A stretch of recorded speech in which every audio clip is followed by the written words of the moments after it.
Olá, vamos apresentar o experimento 9 sobre LED e fotodiodo.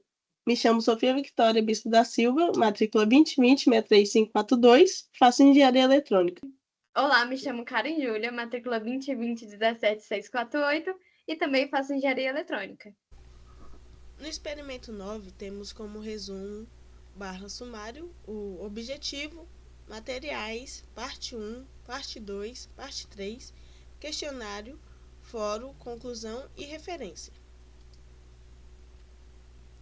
Como objetivo do experimento era a introdução ao comportamento geral dos LEDs e dos fotodiodos, caracterização elétrica dos LEDs com a obtenção da curva I e V, que é corrente, e tensão, características. Diferenciação dos modos fotocondutivo e fotovoltaico.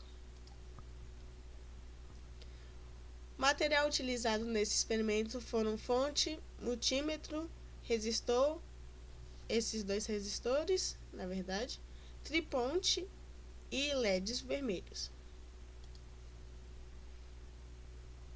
Essa aqui é a montagem do nosso circuito para o experimento, que foi feito durante o experimento.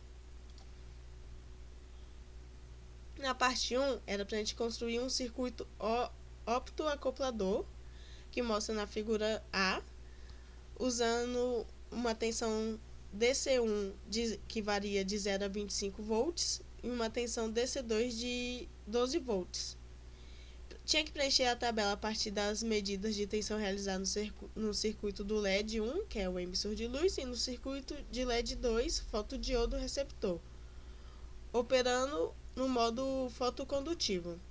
Aqui temos a figura A, LED 1, que era o do emissor de luz, o circuito de emissor de luz, LED 2, circuito de fotodiodo receptor. A tensão DC1 a gente preencheu de 0 a 25, como fala na questão, e a VDC2 a gente tinha que variar, era fixa em 12 volts. Nisso tivemos uma tensão 1 nesses valores, a tensão 2 nesses valores, e para preencher o resto da tabela a gente utilizou essas fórmulas. VLED 1 a gente utilizava tensão DC1 menos tensão 1, V1. O ILED 1, que era a corrente do LED 1, a gente utilizava a tensão do LED 1, V, LED 1, dividido pelo R. E a tensão que a gente utilizou 1K ohms, né? Que foi no LED 1. Na tensão do LED 2, VLED 2, a gente utilizava VDC1 menos V2, pegava os dois valores e preenchemos a tabela desse jeito. E para o ILED 2, a gente utilizou o VLED 2 dividido pelo R, que foi essa resistência aqui. Isso conseguimos preencher toda a tabela.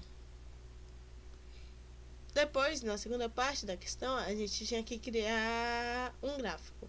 A gente utilizou o código que o professor disponibilizou no Aprender pra gente e a gente modificou esse código de acordo com nossos dados e tivemos esse gráfico aqui.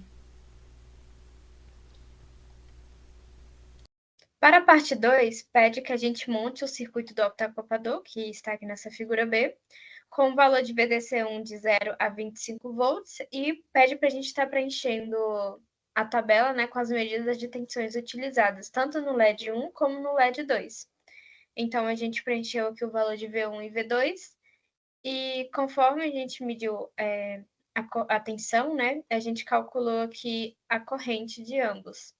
A gente utilizou a lei de Ohms e são essas fórmulas aqui de referência para a gente estar preenchendo a nossa tabela. Ainda na parte 2, pede um gráfico, né, plotando PLED 2 e PLED 1 e pede também pelo método dos mínimos quadrados. Só que a gente vê que é uma reta linear, mas os seus pontos estão afastados dessa reta, né? Alguns pontos. Isso se deve pelo método utilizado e também o erro proporcional, né? Em relação ao experimento, o uso do multímetro, fatores externos. E esse gráfico, ele representa o método fotovoltaico, né? E como a gente calcula a tensão principal, que é a tensão de entrada de 0 a 25 volts, temos essa reta aqui. E a voltagem do LED e da corrente que percorre o LED 1 e o LED 2, onde um está transmitindo e o outro está recebendo. Já na parte 3, ainda com o circuito optacoplador, só que a diferença do circuito anterior é que a gente retira um resistor aqui do LED 2. Então, a gente continua aí medindo o valor do resistor, né? O resistor fantasma, para depois a gente estar aplicando a voltagem e com a lei de Ohm a gente calcula a sua corrente. E ainda na parte 3 também pede um gráfico para a gente botar os pontos da corrente versus tensão, repartidos no quarto quadrante para o primeiro, com a troca de sinal de corrente. E pede para plotar também pelo método dos mínimos quadrados. Nessa parte, o gráfico da corrente versus tensão, né? A corrente se mantém conforme a tensão aumenta, né? Você tá vendo que ela mantém até uma certa proporção, né? Vai descendo aos poucos. Só que quando a corrente sobe, vai subindo, né? Chega num ponto aqui que a corrente decai. Então, é bem grotesco, né? A gente vê aí. Pode ser que nessa hora a gente tenha tirado o receptor, por exemplo, né? Para a gente ter um assim grande. Na parte do experimento também ainda pede um questionário, que é para a gente estar aqui apresentando um circuito integrado optacoplador comercial, descrevendo como são utilizados, características, técnicas principais. Então, procurei no datasheet, né, esse optacoplador 4N25, que é um acoplador ótico. Ele realiza isolamento de partes específicas de um projeto, isola 2 circuitos eletrônicos com total segurança. Isso, como podemos dizer, a gente está utilizando tensões ou correntes diferentes. Esse optacoplador, junto com o LED que tem existente dentro, né, ele consegue estar aí bloqueando essa corrente e isolando adequadamente o circuito. Aqui, ó, mantém o controle da comunicação, não possui contato elétrico e nem mecânico, realiza o seu trabalho através do contato luminoso. Então, como eu disse, assim que eles receptam ali, há essa troca aí do emissor e também do que recebe, né? Então, a partir disso, ele realiza todo o seu controle. Olha, tá vendo? Utilizados para tensão DC, projetos complementares para microcontroladores, alta velocidade, baixo consumo de energia, total isolamento através do encapsulamento que há existente nele, né? Ele é bem fácil de instalar e também de mexer e é muito importante. Além disso, as especificações técnicas dele é uma operação de 6 VDC. A temperatura aí pode variar de menos 45 graus a 85 graus Celsius.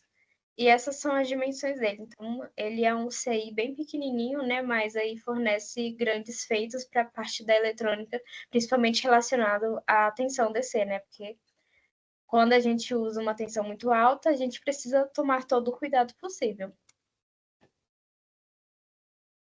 Conclusão, o que a gente pode estar concluindo aqui desse experimento, né? Temos aí toda a parte da pesquisa teórica, principalmente em relação ao questionário que pediu anteriormente, para a gente estar pesquisando sobre componentes comerciais, e o uso do LED e fotodiodo, né? O que a gente pode estar aplicando aí no dia a dia, que o LED, ele emite a luz, o fotodiodo, ele é receptor da luz, e ele há uma diferença da polarização, e isso reflete diretamente também nos gráficos que a gente traz, né, da parte tanto teórica como a prática. E isso a gente consegue estar aplicando os conhecimentos que a gente vai adquirindo ao longo do curso. No fórum de discussão, a gente vai falar a nossa opinião sobre esse experimento e é isso. Começando por mim. Achei interessante mexer com fotodiodo. É um componente, eu não lembro não, como que é? Qual é o nome do componente que parece? O sensor infravermelho. infravermelho. Então, é interessante mexer com ele e saber também quais são as coisas que pode ter interferência nele. Por isso que a gente utilizou o coisinha ali, o retrátil. Mas a construção dele é basicamente fácil do circuito desse experimento. Concordo com a Sofia. Esse experimento aí não teve nenhuma dificuldade, foi muito tranquilo. Nenhum equipamento deixou a gente na mão. E é Sim. muito interessante também, porque conforme a gente vai respondendo os questionários, a gente vê as aplicações na vida real, né, desse tipo de dispositivo eletrônico. Então, a gente tem aí, como a Sofia falou, como o funcionamento de um infravermelho. Para a construção desse slide, a gente utilizou essas duas referências. A principal cena do professor, que disponibilizou tanto o vídeo no YouTube, tanto um slide, que ajudou a gente na construção, da construção do circuito e responder os questionários. E é isso. Obrigada.